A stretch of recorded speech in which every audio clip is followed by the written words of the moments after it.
स्वागत है। देखिए, जब से बिहार की सरकार ने जातीय आंकड़ा जारी किया है, तब से बिहार भर में कंफ्यूजन का दौर शुरू हो गया है। चारों तरफ लोग शंका में हैं, डाउट में हैं कि कैसे इस तरह का आंकड़ा सरकार ने प्रस्तुत कर दिया। सरकार ने आंकड़ा जुटा कहां से लिया, जबकि मेरे गांव में कोई पूछने भी नहीं आया। आज तक किसी कर्मी ने कि आप के परिवार में सदस्यों की संख्या कितनी है, आप किस जात से हैं और आर्थिक स्थिति आपकी क्या है, ऐसा एक जगह नहीं अनेक जगह से इस तरह की खबर आ रही है और चारों तरफ लोग इस बात को लेकर परेशानी में हैं कि सरकार ने जो आंकड़ा जारी कर दिया आनन फानन में, अगर यही आंकड़ा रह गया तो 1931 के बाद लगभग 100 साल के बाद अभी गिनती हो रही है, फिर अगला 100 साल तक लोगों को इस आंकड़े का दंश न झेलना पड़े।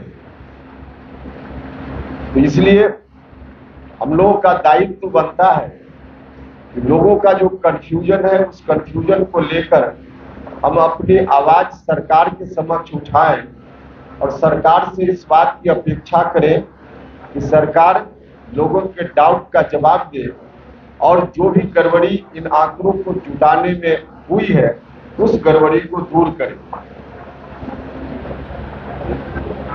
और जो डाउट की बात है, किसी एक जात या किसी खास जात विशेष की ओर से नहीं है, कई जातियों की ओर से है और उसमें खास करके जो कमजोर वर्ग के लोग हैं उनकी ओर से गंभीर सीरियस डाउट है।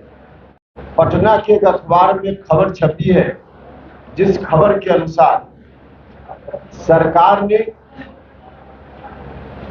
2015-16 में कुछ जातियों का आंकड़ा जुटाया था। अलग अलग कारण से सरकार जुटाती है, उन कारणों से कुछ जातियों का आंकड़ा सरकार ने जुटाया था और वह जाति है बहेलिया, चंद्रवंशी और माली।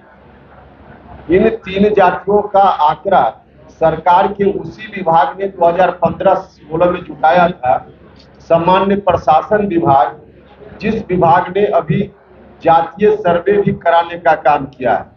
सामान्य प्रशासन विभाग के द्वारा उस समय जो आंकड़ा जुटाया गया उसका विवरण मेरे हाथ में है। उसके अनुसार बहेलिया जाति 2015 में 67,535 इनकी संख्या थी, बहेलिया जाति थी 2015 में।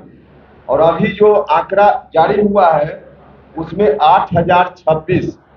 अब सरकार ही 2015 में कह रही है उनकी रिपोर्ट के अनुसार कि बहेलिया की संख्या 67,535 और आज सरकार का दूसरा आंकड़ा कह रहा है कि इनकी संख्या 8,026।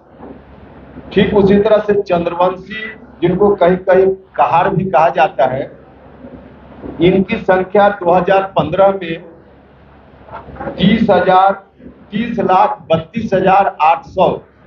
2015 में इनकी संख्या 30,32,800 थी। सरकार का ही एक आंकड़ा कह रहा है और अभी का आंकड़ा सरकार का है 21,55,644। 9 लाख इतने ही दिनों में इनकी संख्या कम कैसे हो गई। अब मालाकार, तीसरी जात है मालाकार, इनकी संख्या 2016 में सरकार का ही आंकड़ा है 13,15,665, 13,15,465 और अभी है इनकी संख्या 3,49,285। अब बताइए 2016 और अभी 2023 मालाकार की संख्या उस वक्त से अभी 10 लाख कम कैसे हो गई।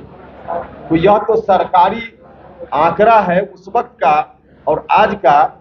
अब इसके बीच क्या अंतर क्यों इस तरह का है, सरकार को जवाब देना चाहिए यह जो रिपोर्ट है, दोनों रिपोर्ट अपने आप में विरोधाभासी है और बाकी और दूसरे लोग भी जो परेशान हैं का भी वजह है।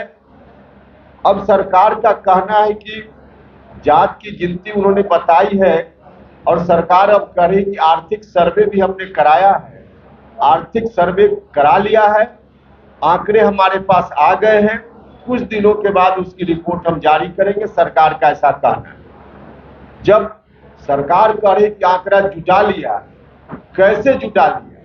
अब देखिए, हम अपने बारे में कहें, जब हमने कहा कि मुझसे किसी ने नहीं पूछा कि आप किस जात के हैं, तो कैसे आंकड़ा आ गया? तो जनता दल यूनाइटेड कार्यालय की ओर से मेरे परिवार के सदस्यों की संख्या और मेरी जात के बारे में आंकड़ा बताया गया। एक तो सरकार ने ही एफिडेविट करके कहा कि किसी व्यक्ति का जो निजी डाटा है उसको शेयर नहीं किया जाएगा। जनता दल यूनाइटेड को कैसे मिल गया सरकार का डाटा, कहां से लीक हुआ, यह भी सरकार को जवाब देना चाहिए। लेकिन ठीक है, थोड़ी देर के लिए गांव में कोई गया होगा, मेरे परिवार के सदस्यों की संख्या गांव का किसी आदमी ने बता दिया होगा, सही बताया होगा, जात भी किसी ने बता दिया होगा। लेकिन जो आर्थिक सर्वे है, मेरे गांव के किसी व्यक्ति को मेरे गांव में जो मेरी जमीन है, पैतृक संपत्ति है, उसके बारे में डाटा मालूम हो सकता है, लेकिन उपेंद्र कुशवाहा का फ्लैट पटना में, दिल्ली में, मुंबई में या और कहां है, या एक फ्लैट है कि 4 फ्लैट है, इसकी जानकारी गांव के लोगों को कहां से मिलेगी कि गांव के लोग बता देंगे? उपेंद्र कुशवाहा को पेंशन विधानसभा से कितना मिलता है, लोकसभा से कितना मिलता है, यह कहां से कोई दूसरा व्यक्ति बता देगा? कोई व्यक्ति बिजनेस किसी ने शुरू किया है 10 साल पहले, कोई अचल संपत्ति उसके पास गांव में नहीं है, लेकिन उसके बैंक अकाउंट में उसकी आमदनी से 10 करोड़ रुपया आ गया, तो उसके अकाउंट में कितना पैसा है यह कौन दूसरा आदमी बता देगा? और जब तक इस तरह का डाटा नहीं लिया जाएगा हर व्यक्ति से, तब तक जातीय सर्वे कैसे पूरा हुआ मान लिया जाए? तब तक सरकार का यह दावा कि हमने जातीय सर्वे करा लिया है, किस आधार पर जातीय सर्वे हो गया? मुझको पूरी आशंका है कि फिर जात की गिनती जिस तरह से आंकड़े जुटाए गए आनन फानन में, उसी तरह से आर्थिक सर्वे में भी बड़े पैमाने पर सरकार की ओर से गड़बड़ी आएगी। यह बात बिल्कुल साफ है कि राज्य की सरकार ने आनन फानन में चुनाव को ध्यान में रख करके, और एक इनके मन में जो रहता है कि देश भर में हमने पहले करा लिया, कई मामलों में हम देखते हैं तो अपनी पीठ खुद थपथपाने का काम आनन फानन में इन्होंने इस तरह का आंकड़ा जारी करके, ताकि देश भर में उनको क्रेडिट मिल जाए कि बिहार पहला राज्य है जिसने जात की गिनती करा ली। तो ध्यान सीधे चुनाव है, राजनीतिक लाभ है, कहीं से जनता का लाभ इनके इस काम में बिल्कुल नहीं है। इसलिए इस तरह का आंकड़ा जारी हुआ है।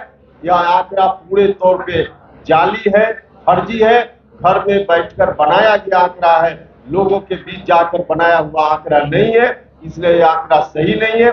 हम लोग तो पहले से इस राय के रहे हैं, हमारी पार्टी शुरुआती दिनों से इस राय की रही है कि जात की गणना होनी चाहिए, न सिर्फ एक राज्य में बल्कि देश के स्तर पर जात की गिनती हो। हम लोग मांग करते रहे, यह मांग हमारी आज भी है, और राज्य की सरकार जाली आंकड़ा जुटाकर कहेगी कि हमने करा लिया, तो इसको हम लोग नहीं मानने वाले।